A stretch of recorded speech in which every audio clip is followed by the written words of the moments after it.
당신 같은 더러운 잡종이 우리 가문에 기생충처럼 달라붙으려 하다니 정말 역겨워 죽겠습니다. 김재현의 부인 서영이가 25살 여성에게 내뱉은 이 말은 JH그룹 본사 로비를 얼어붙게 만들었습니다. 평생 남을 무시해 본 적 없던 온화한 여성이 눈물을 흘리며 무릎을 꿇는 모습을 본 순간 대한민국 재계 순위 10번째 기업의 회장은 완전히 다른 사람이 되어버렸죠. 그 여성의 정체는 충격적이었습니다. 바로 25년 전 첫사랑과의 사이에서 태어난 자신의 친딸이었거든요. 대리기사로 일하며 학비를 벌고 있던 그 소중한 딸을 자신의 가족들이 이렇게 짓밟고 있었다는 사실에 김재현의 분노는 끝없이 치솟았습니다. 이 모든 운명적인 만남은 단 일주일 전부터 시작되었어요. 그날은 JH그룹 임원진들과의 회식이 있던 날이었죠. 김재현은 평소처럼 적당한 시간에 자리를 뜨고 대리기사를 불렀습니다. 55살의 나이에도 절제된 생활을 유지하는 그는 술자리를 그리 좋아하지 않았거든요. 정략 결혼으로 이뤄진 차가운 가정에서 살아온 그에게 회식 자리의 빈 웃음과 가식적인 대화들은 늘 피곤한 일이었습니다. 호텔 앞에서 기다리던 김재현 앞에 낡은 소나타 한 대가 멈춰 섰어요. 운전석에서 내린 사람을 보고 그는 살짝 놀랐습니다. 25 정도로 보이는 젊은 여성이었거든요. 단정하게 묶은 머리, 깔끔한 셔츠 차림에 밝은 미소를 띠고 있었죠. 오랜 사업가 생활로 사람을 보는 눈이 있던 그는 이 젊은 여성에게서 뭔가 특별한 기운을 느꼈어요. 절망적이지 않은 밝음, 힘든 현실에도 굴복하지 않는 강인함 같은 것 말이죠. 차가 출발하자 김재현은 자연스럽게 대화를 시작했어요. 평소 운전기사들과는 말을 섞지 않던 그였지만 이상하게 이 여성과는 이야기하고 싶었거든요. 그녀의 목소리는 맑고 당당했어요. 대학교를 다니면서 학비를 벌기 위해 대리기사 일을 한다는 그녀의 이야기에서 김재현은 진솔함을 느꼈습니다. 부끄러워하거나 변명하지 않는 당당함이 마음에 들었어요. 경영학과를 전공하며 언젠가는 작은 회사라도 운영해보고 싶다는 그녀의 꿈을 들었을 때 김재현의 가슴이 뜨끔했어요. 자신과 같은 꿈을 가진 젊은 여성이었거든요. 그는 문득 25년 전을 떠올렸습니다. 대학생이던 자신이 사업가의 꿈을 품고 있던 그때를 말이죠. 부모님도 응원해 주시냐는 그의 질문에 어머니 혼자 계시며 이제는 자신이 효도할 차례라고 대답하는 그녀의 목소리에는 따뜻함이 묻어 있었어요. 그 순간 김재현은 알 수 없는 그리움을 느꼈습니다. 자신에게는 없던 것, 진짜 가족의 정이었죠. 평생 정략 결혼으로 이뤄진 차가운 가정에서 살아온 그에게 수진의 말은 큰 울림을 주었어요. 그런데 바로 그때였습니다. 수진의 휴대전화가 울렸거든요. 그리고 그 통화에서 들려온 한마디가 김재현의 인생을 완전히 바꿔놓았죠. 부산에서 올라왔다는 그녀의 말에 김재현의 가슴이 두근거렸어요. 해운대라는 지명이 그에게는 특별한 의미였거든요. 25년 전 그곳에서 첫사랑을 만났던 기억이 생생했으니까요. 당시 부산대학교에 다니던 그는 해운대 바닷가에서 같은 대학의 한 여학생과 사랑에 빠졌었죠. 이미선. 그 이름만으로도 김재현의 마음은 아직도 설렜어요. 평생 잊을 수 없던 그 이름이 수진의 입에서 나왔을 때 김재현은 세상이 멈춘 것 같은 충격을 받았습니다. 과연 그 전화 내용은 무엇이었을까요? 그리고 이 우연한 만남이 어떤 놀라운 진실을 드러내게 될까요? 김재현은 JH그룹을 일으킨 입지전적인 인물이었습니다. 30년 전 작은 무역회사에서 시작해 지금의 대기업으로 키워낸 수완가였죠. 하지만 사업에서의 성공과 달리 개인적인 삶은 늘 공허했어요.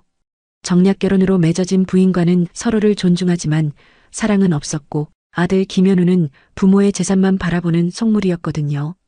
그래서인지 김재현은 수진과의 대화가 무척 편안했습니다. 오랜만에 만난 진솔한 사람이었어요. 돈이나 지위를 바라보지 않고 오직 자신의 힘으로 살아가려는 젊은 여성의 모습에서 잃어버린 순수함을 느꼈거든요. 부산 억양이 살짝 들린다는 그의 말에 수진이 웃으며 대답했을 때 그 웃음에는 고생을 이겨낸 사람만이 가질 수 있는 따뜻함이 있었습니다. 김재현은 문득 자신도 부산 출신이라는 걸 떠올렸어요. 그것도 우연의 일치였죠.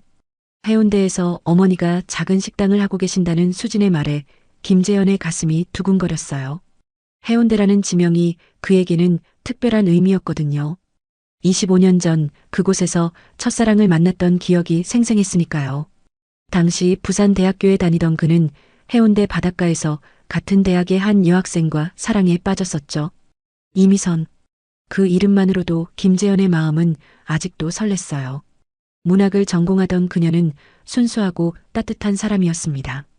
바닷가를 함께 걸으며 꿈을 이야기하던 그 시절이 그의 인생에서 가장 행복했던 순간들이었어요. 하지만 집안의 반대로 결국 헤어질 수밖에 없었죠. 김재현의 부모는 가난한 집안의 딸과는 절대 결혼을 허락할 수 없다고 했거든요. 젊은 김재현은 부모의 뜻을 거역할 용기가 없었어요. 결국 이미선과 눈물의 이별을 하고 서울로 올라왔습니다. 그 후로는 소식도 끊어졌죠. 가끔 그녀가 어떻게 살고 있을지 궁금했지만 정략 결혼을 한 후로는 애써 잊으려 노력했어요. 하지만 완전히 잊을 수는 없었습니다. 가슴 한구석에는 늘 그녀에 대한 그리움이 남아 있었거든요. 김재현은 자신도 모르게 수진의 어머니 성함을 물어봤습니다. 혹시나 하는 마음이었어요. 하지만 설마 그럴 리는 없겠죠. 세상이 아무리 좁다고 해도 그런 우연이 있을까요? 이미선이라는 대답을 듣는 순간 김재현은 심장이 멈추는 줄 알았어요. 바로 그 이름이었습니다. 하지만 아직 확신할 수는 없었어요. 동명이인일 수도 있었거든요. 혹시 부산대학교 국문과 출신이냐는 그의 떨리는 질문에 수진이 놀란 표정으로 맞다고 대답했을 때 김재현은 모든 것을 깨달았습니다. 바로 그 이미선이었어요. 자신의 첫사랑, 25년 전 마지막으로 본 그 여인이었습니다. 그렇다면 수진은 혹시... 김재현이 조심스럽게 물으려던 순간 수진의 휴대전화가 울렸어요. 그녀는 블루투스 이어폰을 끼고 전화를 받았습니다. 전화 너머로 들려오는 목소리는 분명 이미선이었어요. 25년이 지났지만 김재현은 그 목소리를 알아볼 수 있었습니다. 가슴이 미친 듯이 뛰었어요. 수술비가 생각보다 많이 나온다는 이미선의 걱정 섞인 목소리, 2천만 원이라는 거액을 어떻게 구하느냐며 한숨 쉬는 수진의 모습에서 김재현은 그들 모녀의 어려운 상황을 짐작할 수 있었습니다. 그런데 그때였습니다. 이미선이 전화에서 말한 그 한마디가 김재현의 인생을 완전히 뒤바꿔 놓았어요. 내 아버지가 살아계셨다면, 재현이 그 사람이 살아계셨다면 이런 고생은 안 했을 텐데라는 말을 들었을 때 김재현은 온몸에 전기가 흐르는 것 같았습니다. 재현. 이미선이 자신의 이름을 불렀어요. 그것도 수진의 아버지라고 하면서 말이죠. 세상이 천천히 돌아가는 것 같았어요. 수진이 자신의 딸이라는 충격적인 진실이 그를 덮쳤습니다. 25년 동안 몰랐던 자신의 친딸이 바로 옆에 앉아 있었던 거예요. 김재현은 차 안에서 숨을 쉬기조차 힘들었습니다. 25년 동안 찾지도 못했던 자신의 친딸이 바로 앞에서 운전대를 잡고 있었어요. 그동안 얼마나 힘들게 살았을까? 왜 자신을 찾지 않았을까? 수많은 생각이 머릿속을 맴돌았습니다. 가슴이 터질 것 같은 충격과 함께 뒤늦은 후회가 밀려왔어요. 만약 그때 부모의 반대를 무릅쓰고 이미선과 함께했다면, 만약 용기를 내서 그녀를 찾았다면, 지금 이런 일은 벌어지지 않았을 텐데 말이죠. 수지는 전화를 끊고 한숨을 깊게 내쉬었어요. 백미러로 보니 그녀의 표정이 어두워져 있었습니다. 어머니의 수술비 걱정 때문이겠죠. 김재현은 당장이라도 모든 것을 털어놓고 싶었지만 참았어요. 너무 갑작스럽게 나타나서 혼란만 줄 수는 없었거든요. 25년 동안 아버지 없이 살아온 딸에게 갑자기 아버지라고 나타나는 것이 과연 옳은 일인지 확신이 서지 않았습니다. 어머니께서 편찮으시냐는 그의 조심스러운 질문에 수지는 잠시 망설이다가 대답했어요. 담낭암이라는 병명, 다행히 초기라서 수술하면 완치될 수 있다는 희망적인 소식과 함께 2천만 원이라는 수술비 문제를 털어놓았습니다. 2천만 원. 김재현에게는 푼돈이었지만 이들 모녀에게는 하늘 같은 금액이었겠죠. 그는 가슴이 미어졌습니다. 자신의 첫사랑이, 그리고 자신의 딸이 이렇게 고생하고 있었다니.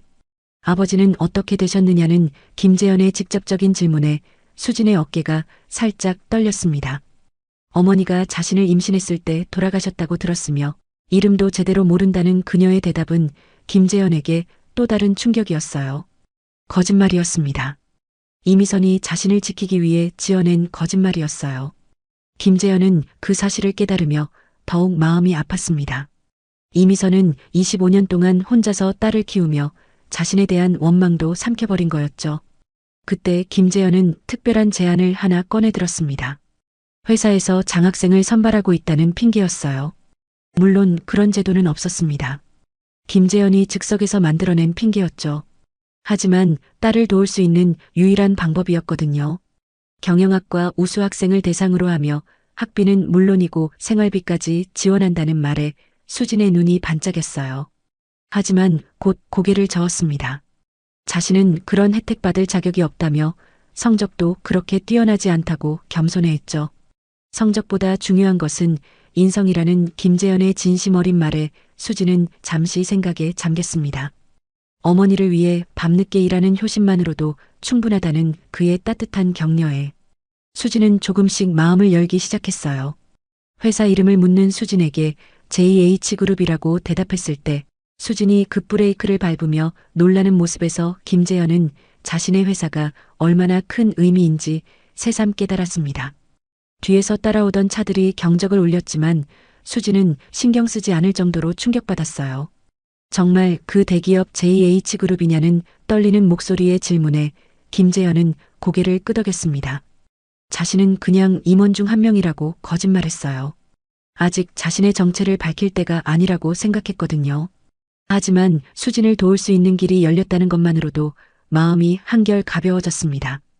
차가 김재현의 집 앞에 도착했어요. 청담동의 고급 주택가 담장 너머로 보이는 큰 저택을 보며 수진은 감탄했습니다. 그냥 회사에서 제공하는 숙소라는 김재현의 겸손한 말에도 수진은 여전히 놀라워했어요. 김재현이 차에서 내리며 가짜 명함을 건넸습니다. 기획팀 부장이라고 적혀 있었죠. 내일 오전에 회사로 연락해서 장학금 절차를 도와주겠다는 그의 말에 수진은 깊게 고개를 숙였어요. 정말 감사하다며 꿈만 같다고 말하는 딸의 밝은 미소를 처음으로 제대로 본 순간 김재현은 가슴이 벅찼습니다. 이미선을 닮은 눈, 자신을 닮은 코와 입.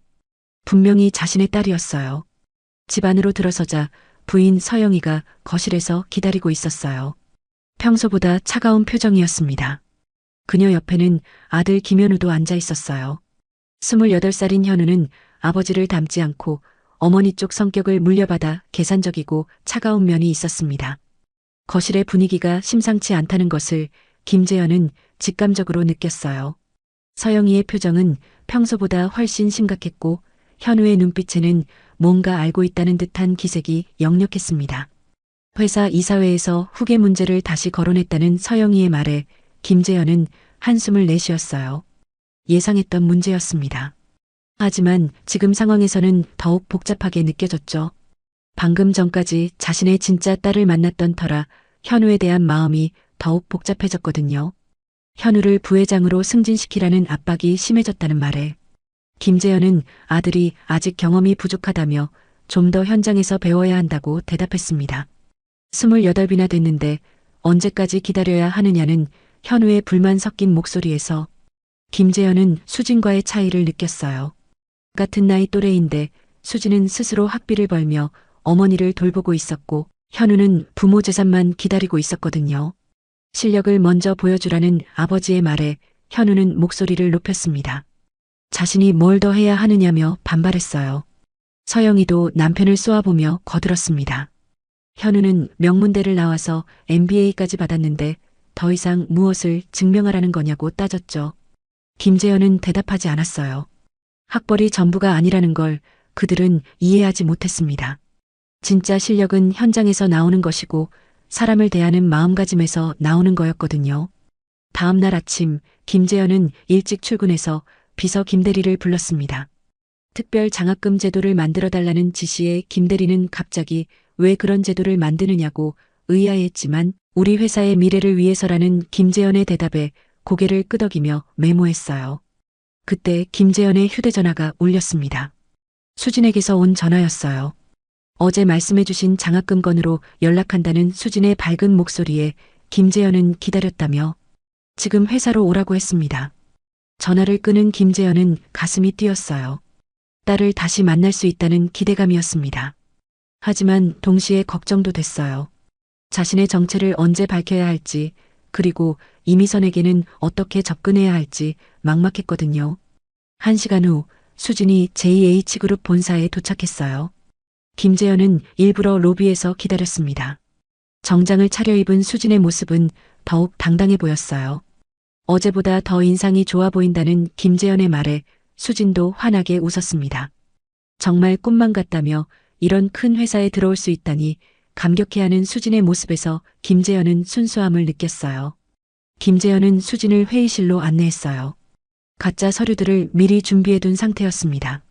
장학금 신청서, 성적 증명서, 가족관계 증명서 등이 필요하다며 서류를 검토하는 척했죠.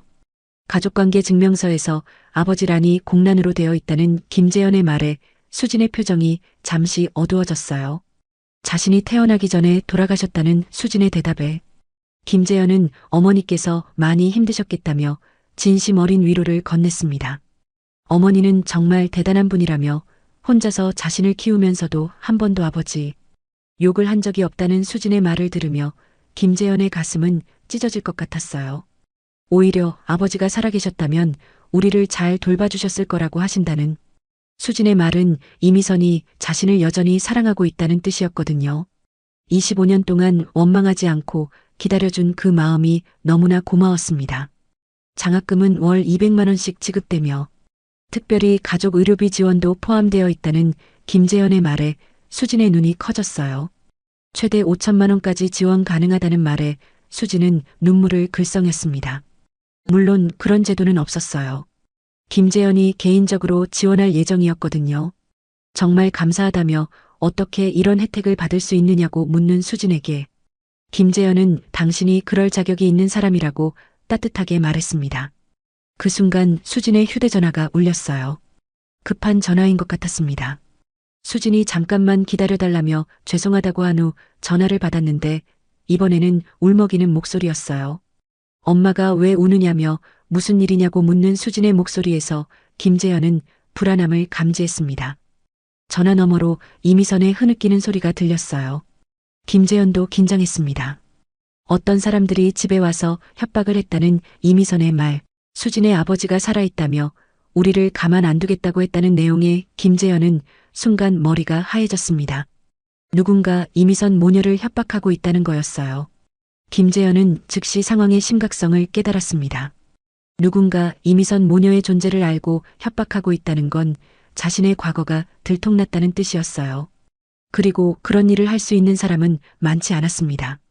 자신의 과거를 아는 사람은 가족들과 오래된 친구 몇 명, 그리고 회사 창립 멤버들 정도였거든요. 그 중에서 이런 일을 할 만한 사람은 한정되어 있었습니다. 어머니께 이상한 사람들이 찾아왔다며 제 아버지가 살아있다고 협박을 했다는 수진의 창백한 얼굴을 보며 김재현의 가슴이 내려앉았어요. 예상했던 일이 벌어지고 있었습니다.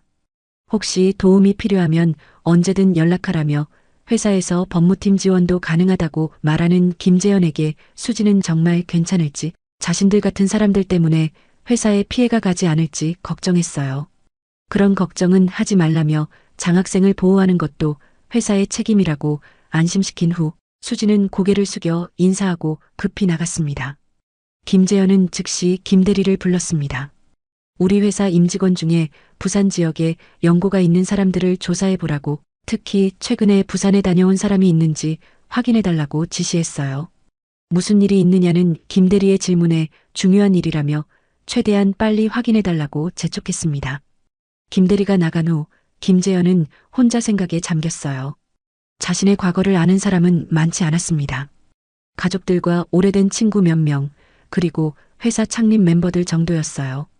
그때 사무실 문이 열리며 현우가 들어왔어요. 평소보다 표정이 밝았습니다. 오늘 기분이 좋으시냐며 새로운 장학금 제도를 만드셨다면서 갑자기 웬 자선 사업이냐고 비꼬는 듯한 말투로 물었어요. 현우의 말투에는 비웃는 기색이 있었습니다. 김재현은 아들을 유심히 바라봤어요. 회사의 미래를 위한 투자라는 아버지의 대답에 현우는 왜 하필 부산 지역 학생들을 우선적으로 선발한다고 했느냐며 특별한 이유가 있느냐고 물었습니다. 그 순간 김재현은 확신했어요. 현우가 뭔가 알고 있다는 걸 말입니다. 혹시 최근에 부산에 다녀왔느냐는 김재현의 직접적인 질문에 현우의 표정이 잠시 굳었어요. 하지만 곧 태연하게 지난주에 친구들과 여행 다녀왔다고 대답했습니다. 김재현은 더 이상 묻지 않았어요. 하지만 마음속으로는 확신하고 있었습니다. 현우가 자신의 과거를 조사했고 이미선 모녀를 찾아낸 거라고 말이죠. 그날 저녁 집에 돌아온 김재현은 서영이와 현우가 거실에서 대화하는 모습을 봤어요. 그들은 김재현을 보자 갑자기 말을 멈췄습니다. 무슨 이야기를 하고 있었느냐는 김재현의 질문에 서영이가 우리가 알아야 할 것이 있지 않느냐며 의미심장하게 말했어요. 무슨 말이냐고 반문하는 김재현에게 서영이는 부산에 있는 그 여자와 딸 얘기라고 직설적으로 말했습니다. 김재현의 온몸이 굳었어요. 결국 그들이 모든 것을 알고 있었던 거였습니다. 현우가 조사했다는 서영이의 말에 김재현은 어떻게 알았느냐고 물었어요. 당신이 대학 시절 사귀던 여자가 아직 부산에 살고 있고 딸도 있다는 걸 현우가 알아냈다는 것이었습니다. 그 딸이 25살이라며 계산해보니 시기가 딱 맞다고 하는 서영이의 목소리는 차가웠어요. 현우도 아버지를 노려보며 갑자기 장학금 제도를 만들고 부산 지역 우선 선발한다고 하는데 눈치 못 챌 줄 알았느냐며 비웃었습니다. 김재현은 아무 말도 할 수 없었어요. 들킨 것도 있었지만 그들의 차가운 태도가 더 충격적이었습니다. 서영이는 그래서 어쩌려는 거냐며 그 여자들을 우리 가족으로 받아들이려는 거냐고 비웃으며 물었습니다. 그런 게 아니라며 그저 도와주고 싶었을 뿐이라는 김재현의 변명에 서영이는 옛날 여자가 그리워서 도와주고 싶었다는 거냐고 따졌어요. 현우가 끼어들며 자신들이 가만히 있을 줄 알았느냐고 그 여자들이 우리 재산에 욕심내서 접근한 건지도 모른다고 의심했습니다. 수진이는 내가 누군지도 모른다고 김재현이 소리쳤지만 그들은 믿지 않았어요. 그럼 더 교묘한 거라며 대리기사로 일부러 접근해서 당신의 동정심을 유발한 거라고 서영이가 말했을 때 김재현은 분노했어요. 그런 식으로 생각하지 말라며 수진이는 정말 순수한 아이라고 변호했지만 서영이는 순수하다고 하면서 혼의 자식이 아버지를 찾아와서 재산을 노리는 게 순수하냐고 반박했습니다. 그 순간 김재현은 참을 수 없었습니다. 그만하라고 소리치며 수진이는 내 딸이라고 처음으로 인정했어요. 거실이 조용해졌습니다. 김재현이 처음으로 인정한 순간이었어요. 그래, 수진이는 내 친딸이며 나는 그 아이를 지킬 거라고 선언하는 김재현을 보며 서영이와 현우의 얼굴이 일그러졌어요. 그들이 가장 두려워했던 일이 현실이 된 거였죠. 좋다며 그럼 우리도 우리 방식대로 하겠다고 일어서며 말하는 서영이의 말 속에는 무서운 결의가 담겨 있었어요. 다음 날 아침 김재현은 수진에게서 다급한 전화를 받았습니다. 목소리가 떨리고 있었어요. 큰일 났다며 어머니가 응급실에 실려갔다는 소식이었습니다. 어젯밤에 또 그 사람들이 와서 협박했는데 어머니가 충격을 받아서 쓰러지셨다는 수진의 말에 김재현은 즉시 모든 일정을 취소하고 부산으로 향했어요. 고속도로를 달리는 내내 가슴이 타들어갔습니다. 이미선에게 무슨 일이라도 생기면 자신은 평생 후회할 거였어요. 부산 대학병원에 도착한 김재현은 응급실을 찾아갔습니다. 수진이 복도에 앉아 울고 있었어요. 그 모습을 보자 김재현의 마음이 찢어졌습니다. 어떻게 여기까지 왔느냐는 수진의 놀란 질문에 장학생이 어려움에 처했는데 가만히 있을 수 없다며 어머니는 어떠냐고 걱정스럽게 물었어요. 다행히 생명에는 지장 없지만 스트레스로 인한 쇼크 증상이 심해서 입원해야 한다는 수진의 설명을 들으며 김재현은 안도했습니다. 의사가 나와서 가족이냐고 묻자 수진이 어렴풋이 가족 같은 분이라고 대답했어요. 의사는 이미선의 상태를 설명했어요. 극심한 스트레스로 인한 급성 불안장애와 혈압 상승이 문제였습니다. 당분간 안정을 취해야 한다는 진단이었어요. 병실에 들어가자 이미선이 침대에 누워 있었어요. 25년 만에 보는 첫사랑의 모습이었습니다. 세월이 흘렀지만 여전히 아름다웠어요. 다만 얼굴에는 고생의 흔적이 역력했습니다. 수진이 다가가며 손을 잡고 정신 좀 차리셨냐고 물었을 때 이미선이 천천히 눈을 떴습니다.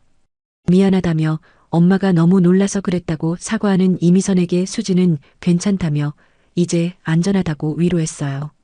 그때 이미선의 시선이 김재현에게 머물렀어요. 순간 그녀의 눈이 커졌습니다. 재현이라며 믿을 수 없다는 듯 떨리는 목소리로 그의 이름을 불렀어요. 김재현도 눈물이 핑 돌았습니다.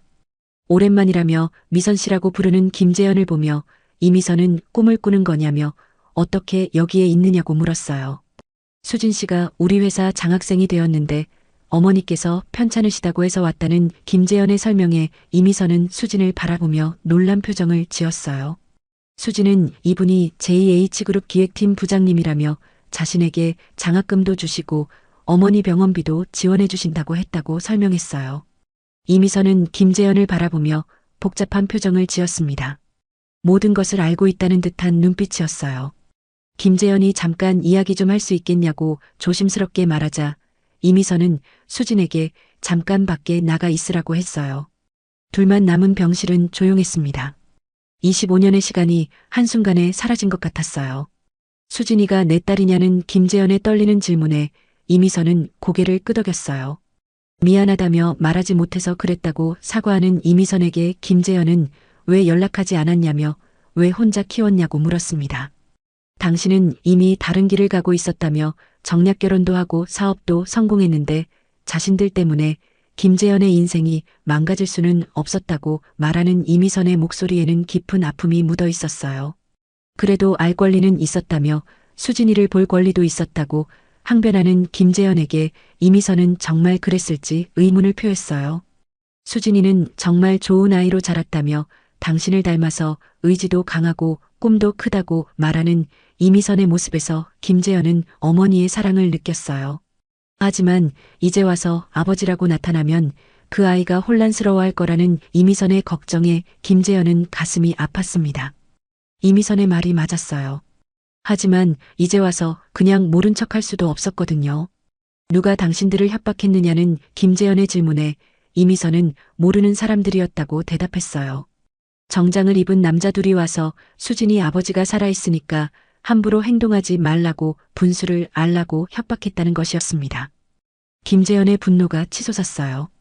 자신의 가족들이 이런 짓을 저질렀다는 게 믿기지 않았습니다. 걱정하지 말라며 자신이 해결하겠다고 약속하는 김재현에게 이미선은 자신들은 당신께 아무것도 바라지 않는다며 그냥 수진이가 장학금 받아서 공부 열심히 하게만 해달라고 부탁했어요. 그 순간 병실 문이 벌컥 열렸어요. 서영이와 현우가 들어왔습니다. 뒤에는 보디가드 2명도 따라왔어요. 여보, 여기 계셨군요라며 차가운 목소리로 말하는 서영이를 보며 이미선은 몸을 떨었습니다. 이 사람들이 바로 어제 우리 집에 와서 협박했다고 분노에 찬 목소리로 말하는 수진이 병실로 들어오는 모습을 보며 김재현은 서영이와 현우를 노려봤어요. 당신들이 어떻게 이런 짓을 할 수 있느냐고 분노하는 김재현에게 서영이는 이런 짓이라니 우리 가문을 지키는 당연한 일을 했을 뿐이라고 냉소적으로 말했습니다. 그리고는 수진을 향해 당신 같은 더러운 잡종이 우리 가문에 기생충처럼 달라붙으려 하다니 정말 역겨워 죽겠다고 내뱉었어요. 병실의 공기가 얼어붙었습니다. 그 순간 김재현 안에서 뭔가 완전히 끊어졌습니다. 30년 결혼 생활 동안 쌓아온 모든 인내심이 한순간에 무너져 내렸어요. 자신의 딸을 더러운 잡종이라고 부른 서영이를 보며 그는 더 이상 참을 수 없었습니다. 서영이가 지금 뭐라고 했느냐는 김재현의 낮은 목소리에는 무서운 분노가 끓고 있었어요. 서영이는 전혀 위축되지 않고 사실을 말했을 뿐이라며 이런 천한 여자들이 당신을 이용해서 우리 재산을 노리고 있는 게 뻔하다고 말했습니다. 수진이 눈물을 흘리며 떨고 있는 모습을 보며 이미선은 딸을 감싸며 서영이를 노려봤어요. 우리는 당신들한테 아무것도 바라지 않는다며 제발 그냥 내버려 달라고 애원했지만 서영이는 내버려 둔다고 하면서 당신이 우리 남편을 유혹해서 혼외 자식까지 낳아놓고 무슨 소리냐며 더욱 잔혹한 말을 쏟아냈어요. 현우도 거들며 아버지가 이제 그만 정신 차리라고 이런 여자들 때문에 우리 가족이 망신당할 순 없다고 말했습니다. 김재현은 천천히 일어났습니다. 그의 눈빛이 완전히 바뀌어 있었어요. 온화했던 모습은 사라지고 차가운 사업가의 면모가 드러났습니다. 좋다며 이제 알겠다고 말하는 김재현이 휴대전화를 꺼내 김대리에게 전화를 걸었어요. 지금 당장 법무팀과 인사팀을 모두 소집하고 이사회 긴급회의를 내일 오전 10시에 잡으라고 지시했습니다. 뭘 하려는 거냐며 불안해하는 서영이에게 김재현은 당신들이 원하던 바를 해드리는 거라고 차갑게 대답했어요. 다음 전화는 자신의 변호사에게 걸었어요. 이혼 소송을 준비해달라며 모든 재산을 명확히 분할하고 위자료는 최소한으로 해달라고 지시하는 김재현의 말에 서영이의 얼굴이 창백해졌어요. 이혼이라며 정신이 나갔냐고 소리치는 서영이를 무시하고 김재현은 현우의 회사 내 모든 직책을 박탈하고 주식도 모두 회수하라고 지시했습니다. 그럴 수는 없다고 소리치는 현우의 말도 들리지 않았어요.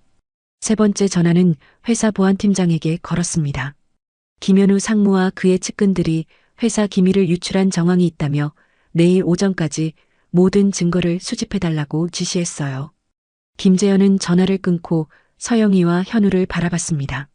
30년 동안 당신들에게 좋은 남편, 좋은 아버지가 되려고 노력했지만 오늘 그 노력이 모두 헛된 것이었다는 걸 깨달았다고 차갑게 말했어요.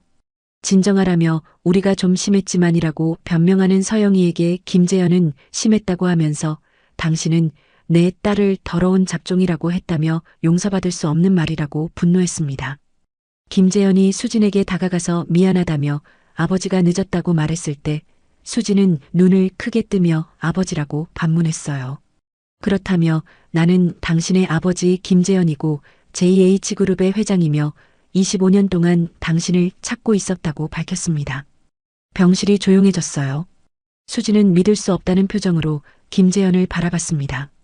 정말 아버지냐는 떨리는 목소리의 질문에 김재현은 정말이라며 앞으로는 아버지가 당신들을 지키겠다고 약속했어요. 김재현이 수진을 껴안았을 때 25년 만에 부녀 상봉이었습니다. 그때 병실 문이 열리며 김대리가 들어왔어요.